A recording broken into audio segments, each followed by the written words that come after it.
E aí, meu povo, estamos de volta para outro vídeo aqui do canal e hoje nós vamos falar de um livro que eu li no mês passado, que foi o mês do aniversário do canal, o mês do aniversário do Rubens, e que foi um presente que eu ganhei de Natal da querida da Suane, que é então esse maravilhoso, esse incrível aqui, E o Vento Levou, escrito pela Margaret Mitchell, o único livro que a autora escreveu em toda a sua vida. Olhem para vocês verem. Aqui que eu estou mostrando para vocês foi a edição que eu li em duas edições separadas, em volume 1 e volume 2, lançados pela Best Bolso, que é a que continua sendo vendida atualmente. Eu vou deixar aí embaixo no primeiro comentário o link fixado da Amazon para vocês comprarem essa edição aqui. Mas vamos conversar aqui porque hoje vai ser um vídeo daquele estilo 7 motivos. Então vou dar 7 motivos para vocês lerem E o Vento Levou. Logo depois da abertura, vem comigo?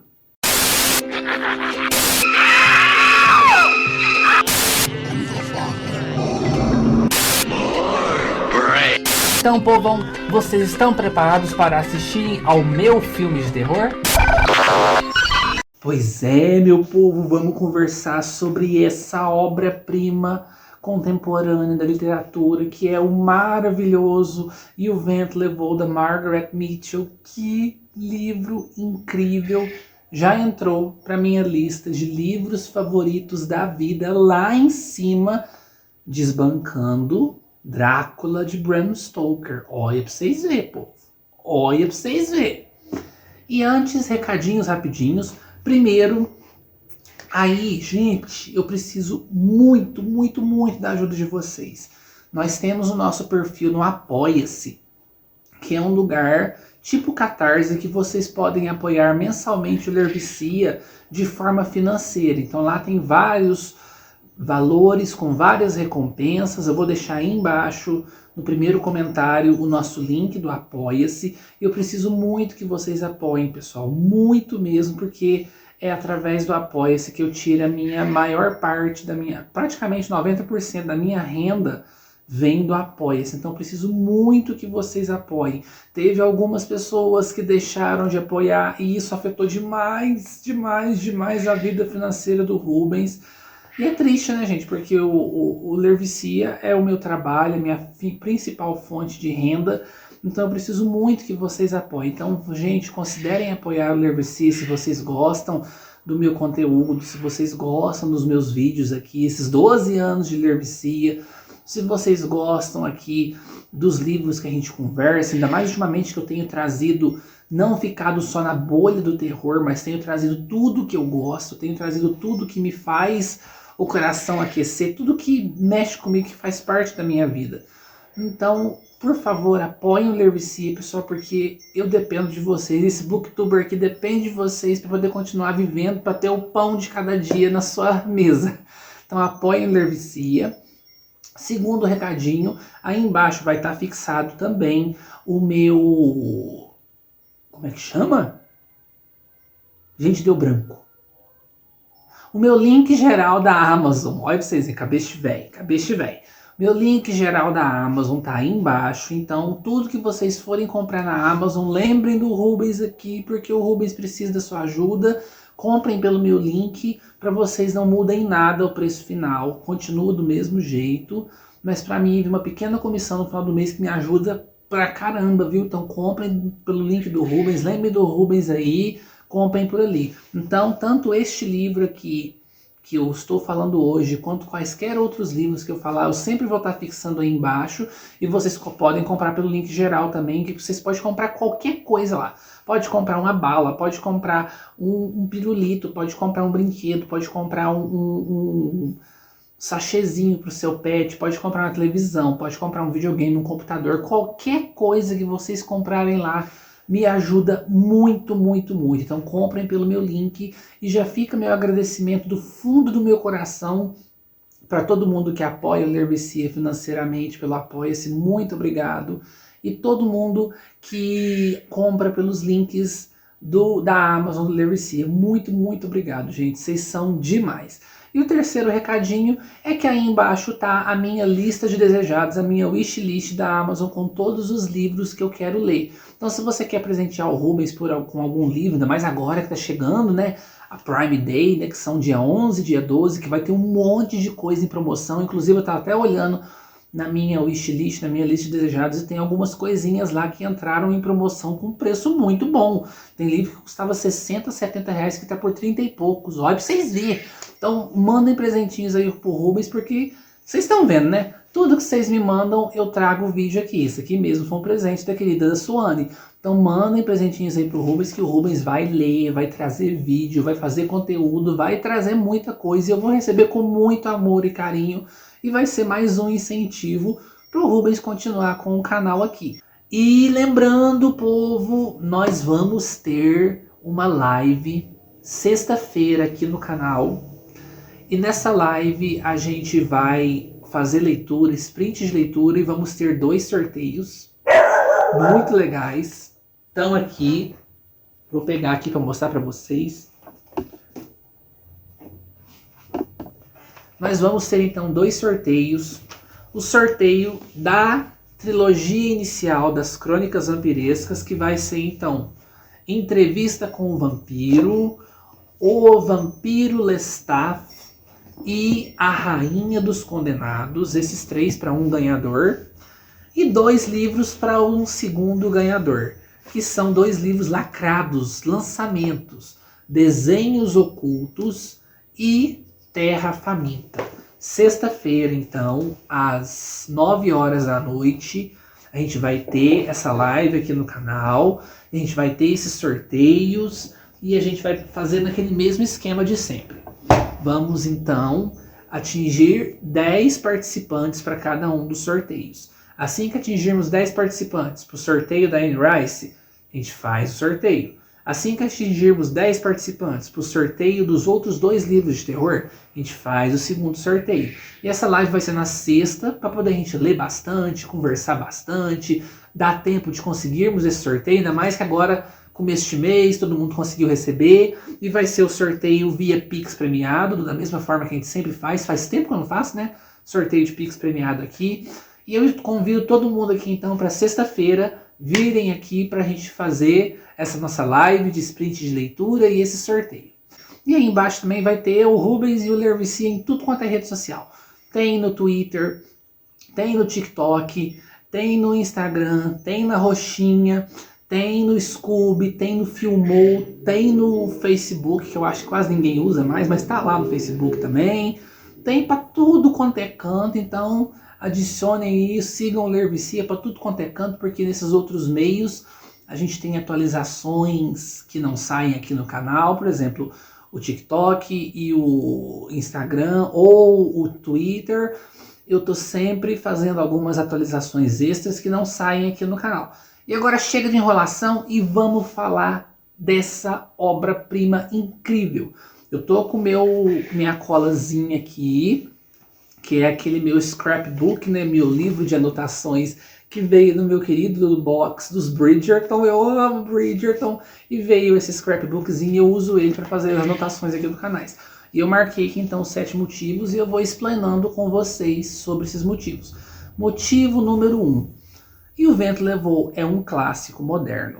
Gente, esse livro, ele foi lançado em 1930 e...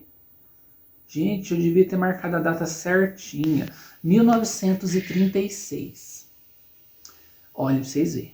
E na época, ele foi um best-seller gigantesco, mas tão grande, que ele não ficou somente na bolha dos leitores da época. Não, ele furou tudo quanto é tipo de bolha, porque teve gente da alta sociedade lendo, teve gente de sociedades mais modestas lendo, teve grandes magnatas da indústria do cinema lendo, atrizes, atores, diretores, produtores, muita gente leu isso aqui. E o livro foi tão aclamado, mas tão aclamado, que ele ficou assim, ele está entre os recordes dos livros que mais ficaram nessas listas, na lista do New York Times de mais vendidos. Se eu não me engano, ele ficou mais de 200 semanas na lista de mais vendidos. Sendo essas 200 semanas as primeiras 50 semanas em primeiro lugar. Gente, 50 semanas é mais de um ano em primeiro lugar como mais vendido. Como que um livro fica mais de um ano sendo mais vendido toda semana, toda semana? É gigantesco. Ele pode ser considerado um clássico moderno, um clássico contemporâneo, tanto pelo fato de, por exemplo, a gente pode considerar, é a minha visão pessoal, eu considero um livro como um clássico com C maiúsculo e atemporal, quando o livro já faz mais de 100 anos que foi lançado e continua sendo reverenciado e revisitado e relembrado e repercutindo mesmo após esses 100 anos de lançamento. Esse aqui ainda, mas está quase, não fizeram 100 anos de lançamento. Então ele é um clássico moderno. Quando o livro bate ali a marca de 100 anos de lançamento e continua tendo todos esses adjetivos que eu falei, para mim ele já é um clássico um clássico atemporal. Como a gente pode ver, por exemplo, vamos citar aqui o Ana Karenina. Ana Karenina é um clássico atemporal. Outro que é um clássico atemporal. Frankenstein, da Mary Shelley, é um clássico atemporal. Drácula, de Bram Stoker, é um clássico atemporal. Esse daqui é só por conta do tempo ainda. Mas ele tá quase lá, nós estamos, essa resenha tá saindo, esse vídeo tá saindo em 2023, ele foi lançado em 1936, então faltam aí uns 13 anos ainda para poder ele bater essa marca. E eu tenho certeza que ele vai conseguir bater essa marca muito bem, porque esse livro, ele é influente até hoje. Ele é um dos livros que todo mundo fala que é o livro de saga sobre a evolução de um personagem, assim como temos David Copperfield e Oliver Twist, ambos do nosso querido Charles Dickens, né, que são a gente acompanhando a vida de um personagem em frente às dificuldades, em frente às misérias e desgraças da vida e a evolução desse personagem em frente a esses acontecimentos. E é o que a gente tem aqui também. Por mais que a gente vai conversar um pouquinho mais pra frente sobre esse negócio de evolução de personagens. Mas isso daqui é um clássico moderno definitivo que tá prestes a virar um clássico atemporal, gente. É um livro que marcou sua época, que marca até hoje. Todo mundo, quando vai falar de livro assim inesquecível, lembra de O Vento Levou. Quando vão falar de filme inesquecível, lembram de o filme O Vento Levou, que a gente vai conversar um pouquinho mais, um dos motivos aqui. Então, clássico contemporâneo esplêndido. Segundo, esse livro inspirou o maior filme de todos os tempos. Tanto não é o maior em duração. Tem um filme maior aí que, se não me engano, tem 7 ou 8 horas. Eu esqueci o nome dele, mas é um daqueles filmes... Ai, gente, eu esqueci. Não sei se é do Godard. É um filme mais antigo. Mas é o maior no quesito bilheteria, respeito da crítica, respeito do público. Vocês acreditam que mesmo corrigindo, mesmo hoje em dia, depois, o filme foi lançado em 1939. E até hoje, esse é o filme com a maior bilheteria de todos os tempos. Olha pra vocês verem. Claro, a gente tem que corrigir a inflação da época para hoje em dia. Você fazendo essa correção do valor da moeda da época para o valor que ela está hoje em dia, esse filme continua em primeiro lugar. Batendo de frente aí com qualquer filme do MCU, de Vingadores, de super-herói, de Avatar, de Senhor dos Anéis, de Harry Potter, de tudo isso. Esses grandes booms da bilheteria não conseguiram ultrapassar até hoje e O Vento Levou. Tanto é que com o lançamento de O Vento Levou, como filme, foi inaugurado um grande movimento fílmico, um grande movimento na sétima arte, que são então esses filmes de romance barra drama épico. Eu posso citar como exemplo aqui alguns. Por exemplo, a gente tem um recente que eu acho que deve ter sido um dos últimos nessa pegada, que é o Titanic. A gente tem aí Casablanca. A gente tem Pássaros Feridos. A gente tem O Morro dos Ventos Uivantes, que é um grande épico de romance barra drama e tudo mais.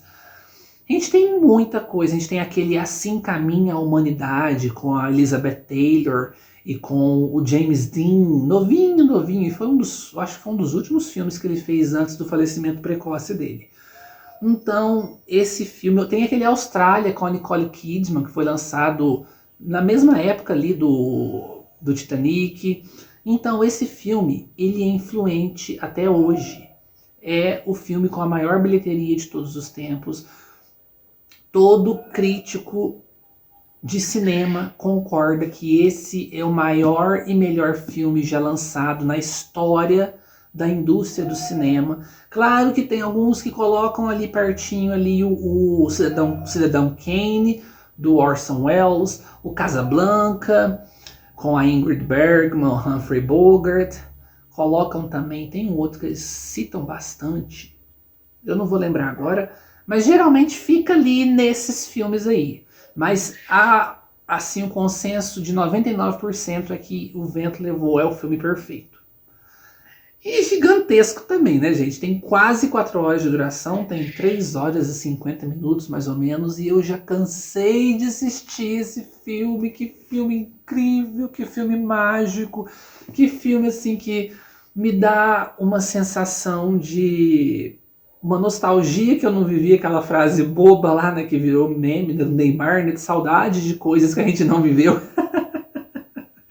Mas é justamente isso, porque ele marca um fim de uma era grandiosa e o declínio dela para o surgimento de uma outra grande era, porque a gente vai lidar aqui com o fim da época da escravatura e das grandes fazendas e mansões do sul dos Estados Unidos e aquela aristocracia baseada na escravatura, e finalizando isso com uma guerra horrível, tremenda, assustadora, que fez muita coisa horrível acontecer, para um novo surgimento de uma nova era dos Estados Unidos. Um Estados Unidos livre da escravidão, mas um Estados Unidos, assim, se descobrindo para a era industrial. É bem interessante isso.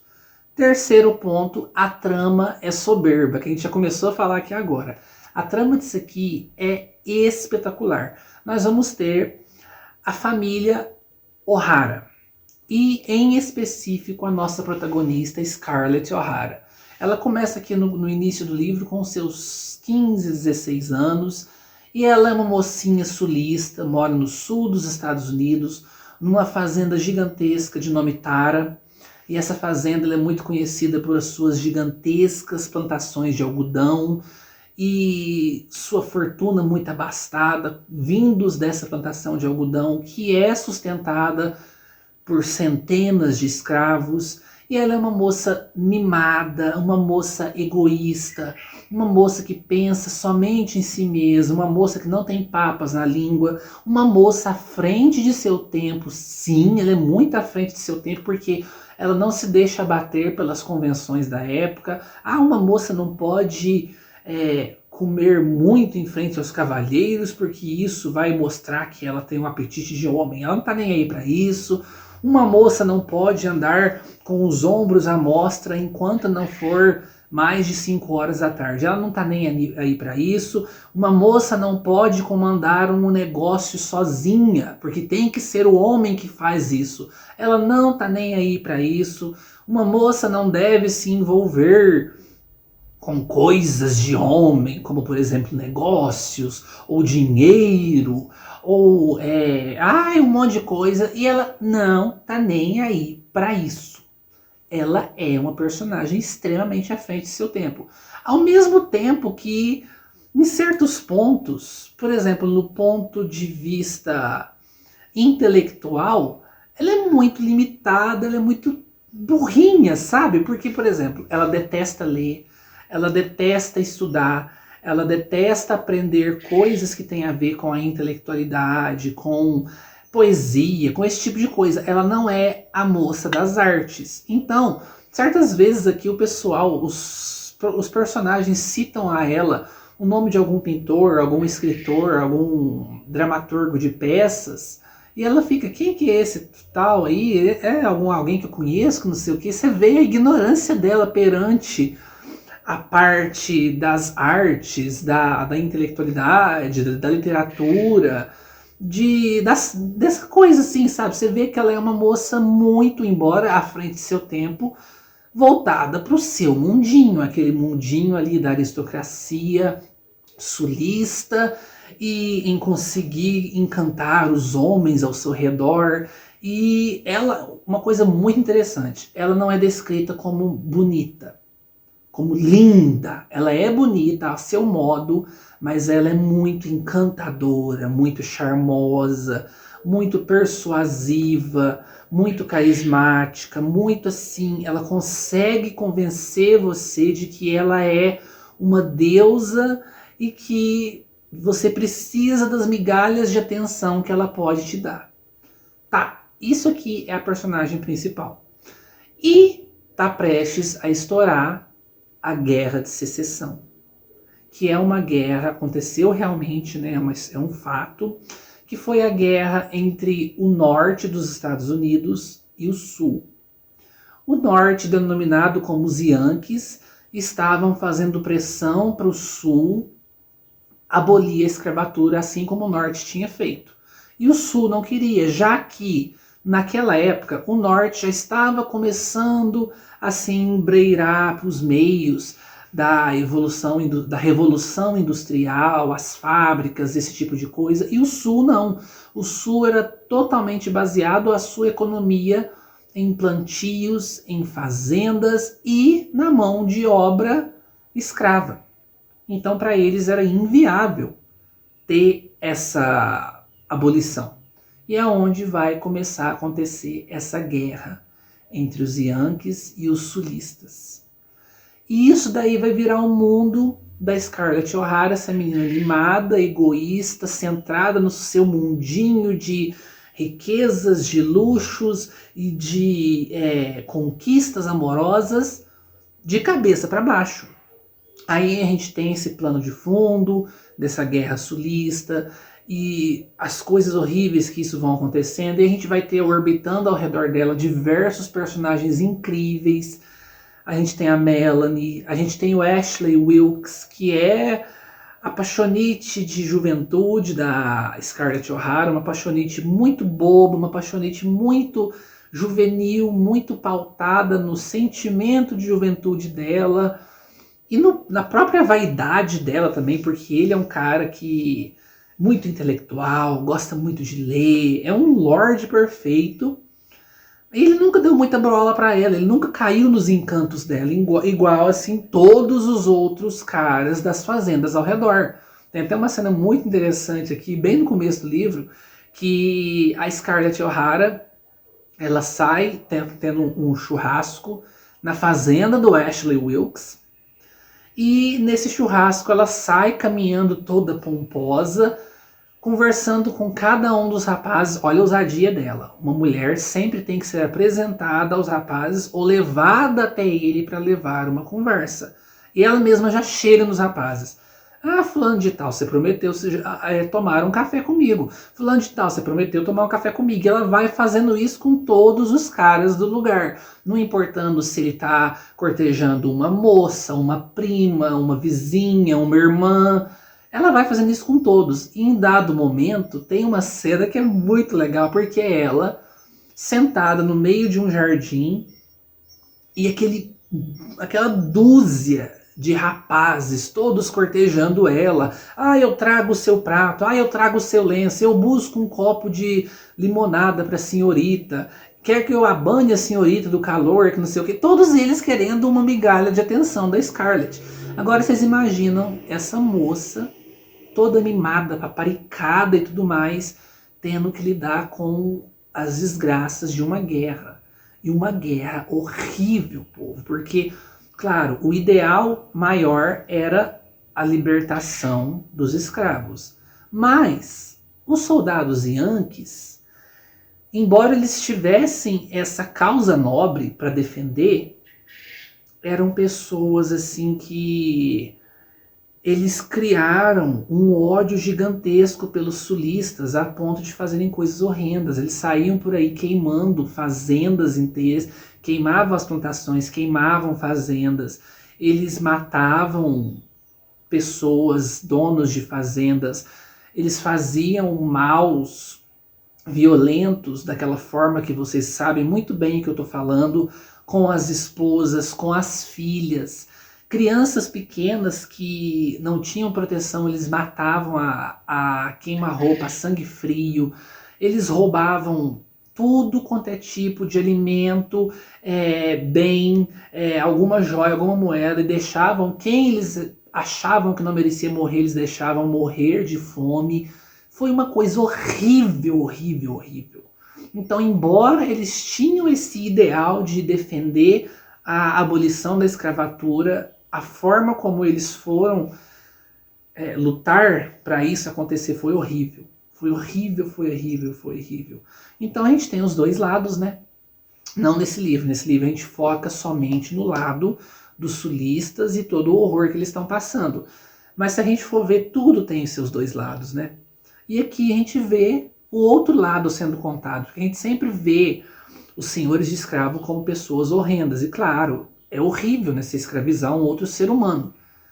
Mas o que eles passaram para poder deixar esse lado horrível deles de fora foi tão horrível quanto o que eles fizeram.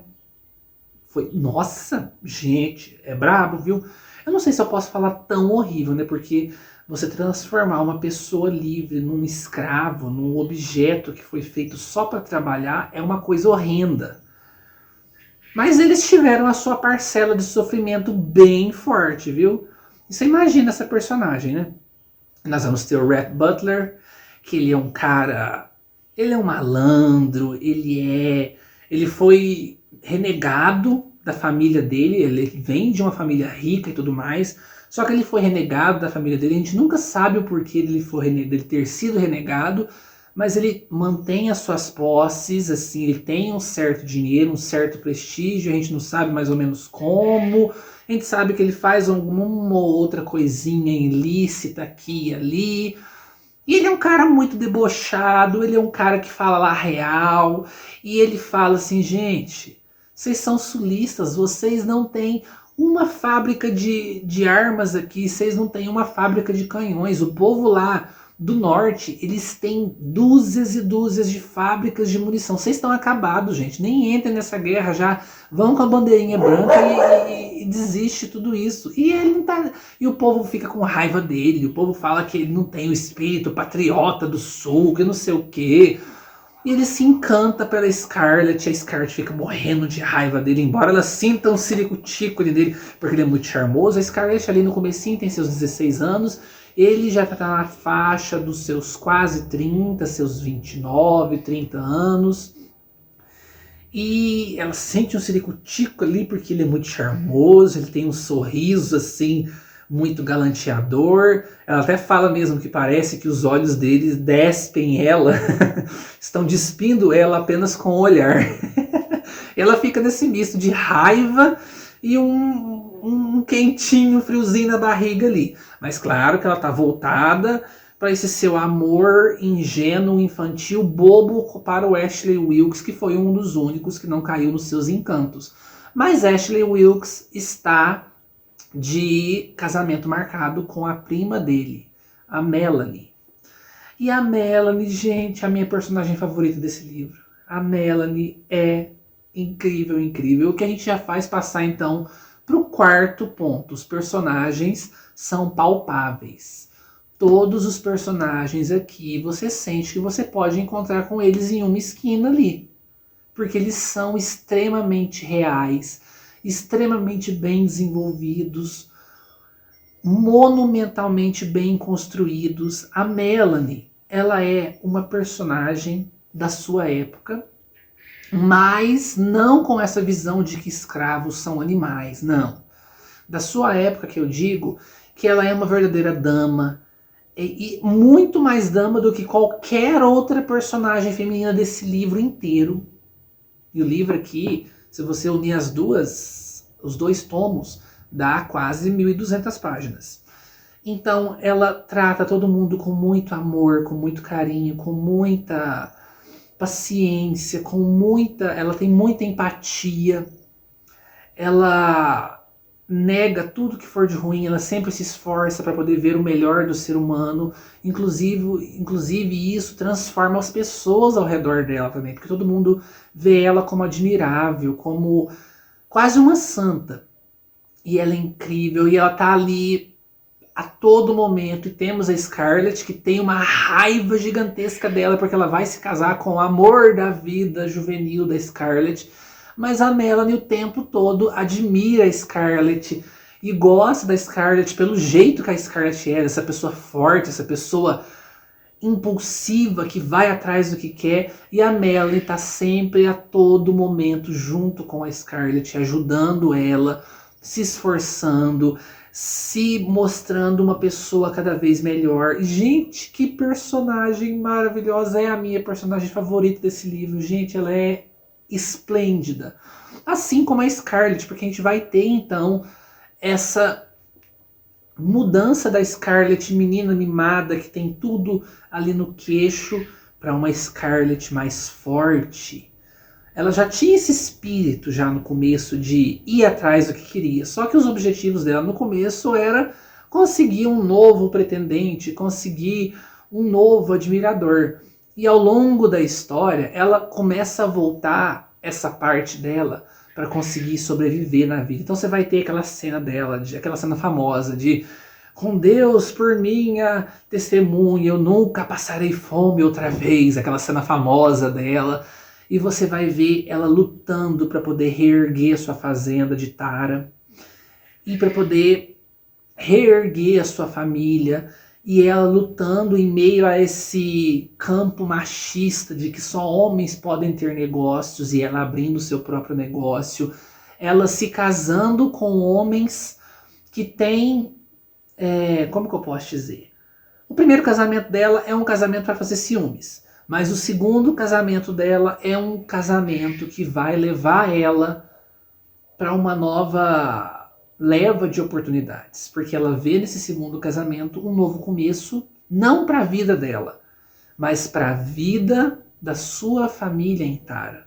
Então ela vai se casar com esse homem, e a partir das poucas posses que esse homem tem, mas do respeito que ele tem, ela vai começar a construir quase que um império de negócios, de madeireiras, tudo comandado por ela. Ela vai fazer escolhas que a sociedade na época ali consideram horrendas, que é contratar ex-presidiários para poder trabalhar nas suas madeireiras, porque os ex-presidiários são uma mão de obra um pouco mais barata do que os escravos livres.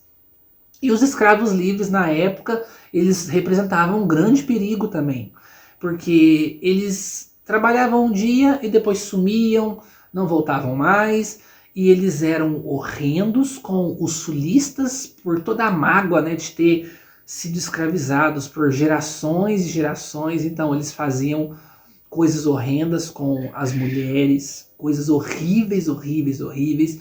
Foi aonde surgiu então a contrapartida também horrível, que é a KKK. Vocês sabem o que eu tô falando, não vou falar aqui, porque senão o YouTube me corta, mas é aquele povo que usava aquelas roupas brancas com aquelas toucas pontudas brancas e retalhavam esses escravos ou esses negros ex-libertos de forma horrenda. E tudo é uma sucessão de violência, porque, nossa, gente. Então, são personagens que deixam a gente de boca aberta. O quinto ponto aqui é que o contexto histórico é muito bem retratado. E como eu falei, a gente tem a retratação perfeita de um ponto de vista dos sulistas sobre essa guerra de secessão, sobre como era a selvageria dos soldados yankees, sobre como era a raiva e a mágoa violenta desses ex-escravos que agora são libertos, e como tudo isso gerou uma contrapartida ainda mais violenta com esse movimento da KKK fazendo coisas horríveis com os negros libertos. E, gente, que é isso? Isso aqui não é só uma história de romance e de drama. Aliás, eu ouso até falar que essa parte do romance e do drama é um segundo plano, porque o primeiro plano é todo o contexto histórico e a evolução dos personagens frente a esse contexto, a essas coisas que vão acontecendo. Maravilhoso. O sexto ponto é que é uma escrita muito simples. É extremamente simples. Não é difícil, não é arrastada, não é rebuscada, não é carregada, não é violenta, embora tenha atos violentos acontecendo. Tudo que acontece de violento é segundo plano, é menção, é citação. Então é uma leitura super fluida, tanto é que eu li esse livro em 3 dias, povo, olha pra vocês verem. Um livro, vamos falar, é um livro só isso aqui, gente, aqui ele foi dividido em 2.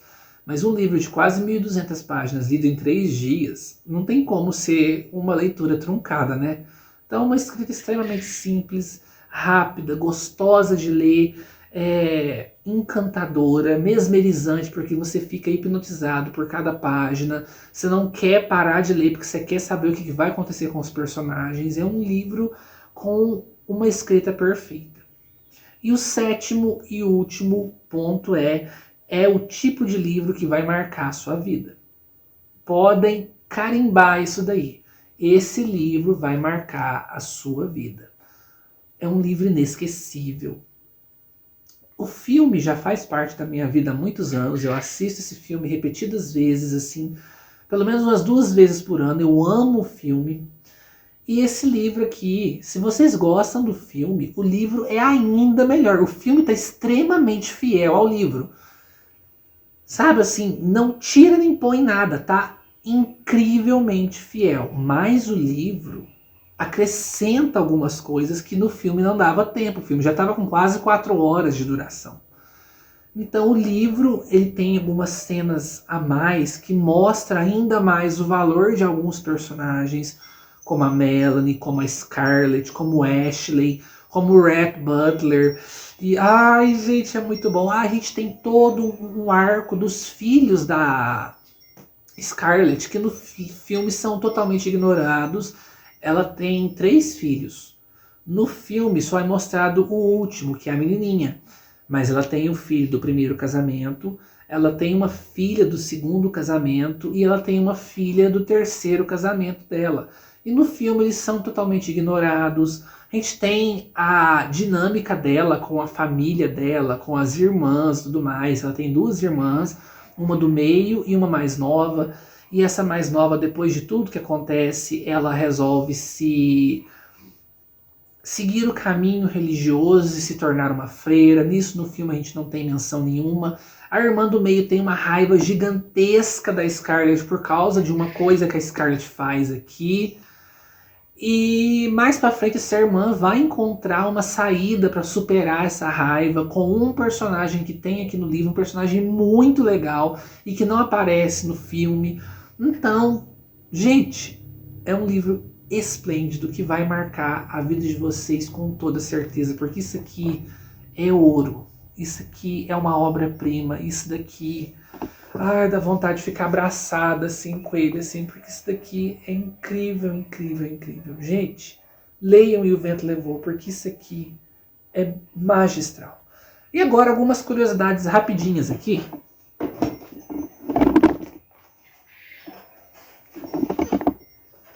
Então, mostrando aqui para vocês, eu tenho essa edição aqui em volume único que eu comprei no sebo. Não, ela foi de doação lá da biblioteca municipal da minha cidade. Ela tá bem velhinha, desfolhando e tudo, mas é assim uma raridade. Editora Emos. E essa edição é de 1900 e... Cadê? Tá mostrando aqui, ela é bem antiga. 1941, pessoal. Vocês podem até ver que ela é com a capa do filme. Olha pra vocês verem, o filme foi lançado em 39, essa aqui é a edição de 41, e olha a capa. É a capa do filme, é lindo, lindo, lindo. Olha aqui, Rhett Butler, Scarlett O'Hara, ai que coisa mais linda. Ai meu Deus, olha aqui, gente. Eles fugindo da Geórgia no momento do grande incêndio. A fazenda de Tara, a sua casa gigantesca, a árvore linda que ela e o pai dela ficavam, olhando à vista, ao sol. Ai, gente, nossa, essa capa é muito bonita. Mas eu não li nessa edição porque, como vocês podem ver, além dela estar bem velhinha, ela é uma relíquia. Eu não posso nem abrir muito ela porque ela tá muito antiguinha e eu fico com medo de estragar ela porque é uma edição histórica, né, gente? Ela foi lançada 2 anos após o filme. E a querida da Suane, a linda da Suane, me deu aquelas 2 edições para eu finalmente realizar esse sonho de ler e o vento levou. Então eu tenho essa edição e eu tenho a edição em 2 volumes. Aí agora eu vou mostrar para vocês alguns livros que são considerados continuações. Um é não oficial e os outros 2 são considerados continuações oficiais e vindas diretamente com o consentimento da família da Margaret Mitchell. Primeiro, essa daqui, que é uma continuação não oficial, escrito pela Alexandra Ripley, que é o Scarlet, volume 1 e volume 2, gigantescos, enormes, enormes, enormes. E deixa eu ver, essa aqui saiu naquela coleção Super Sellers. Que editora que publicava essa coleção, hein?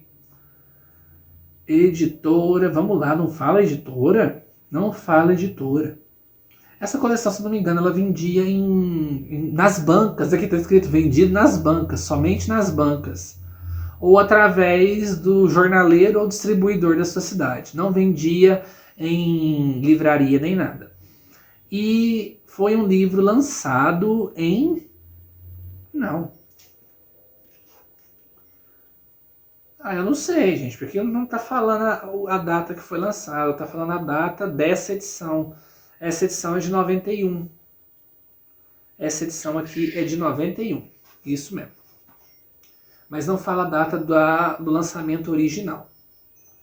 Mas então, isso daqui é uma história, continuação, que a gente vai ter a Scarlett indo atrás de um certo personagem para reconquistar o amor desse personagem quando ela percebe que ela fez muita burrada.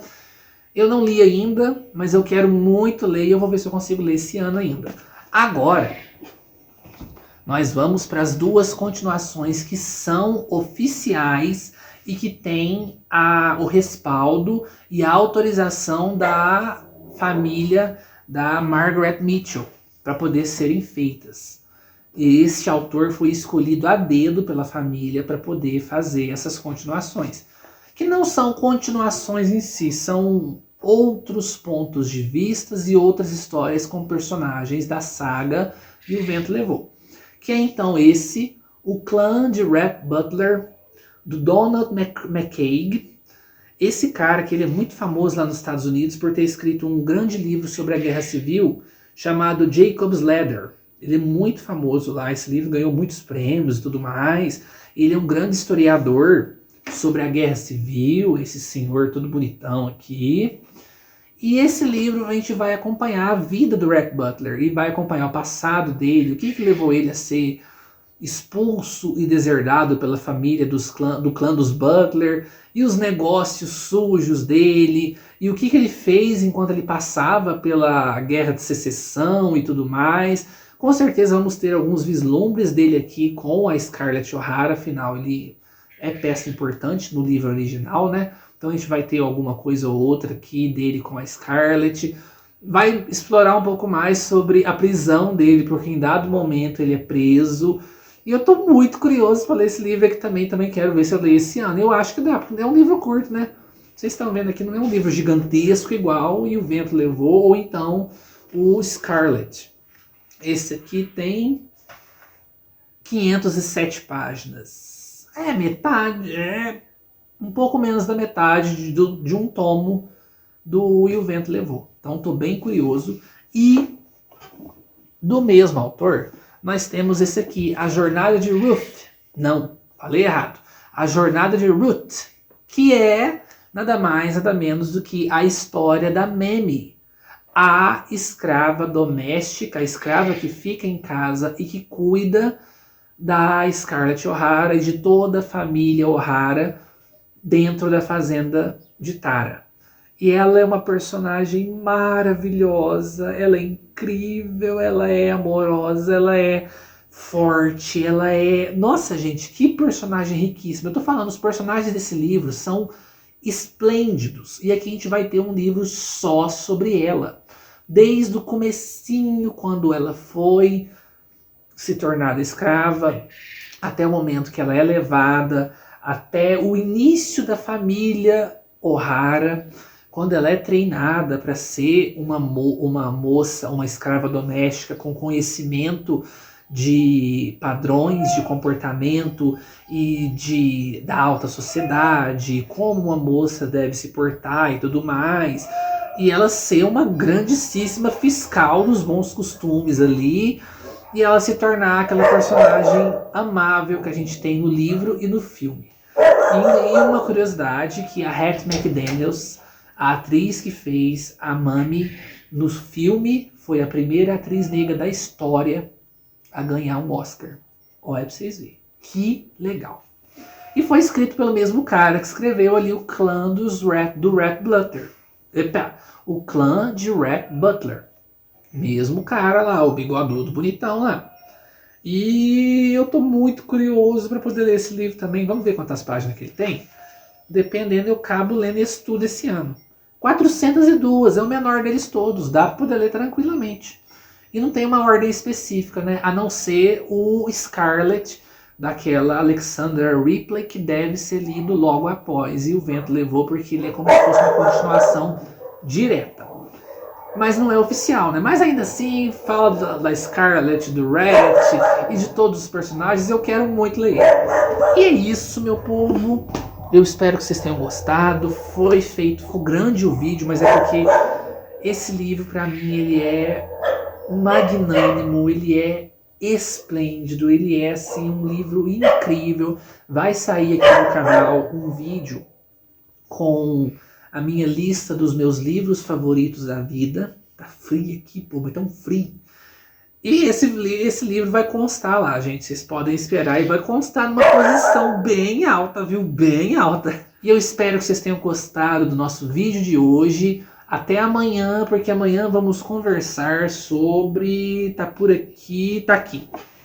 Amanhã a gente vai conversar sobre esse livrão aqui, que também é um livro da minha vida. As Brumas de Avalon, da Marion Zimmer Bradley. Então, até amanhã, povão.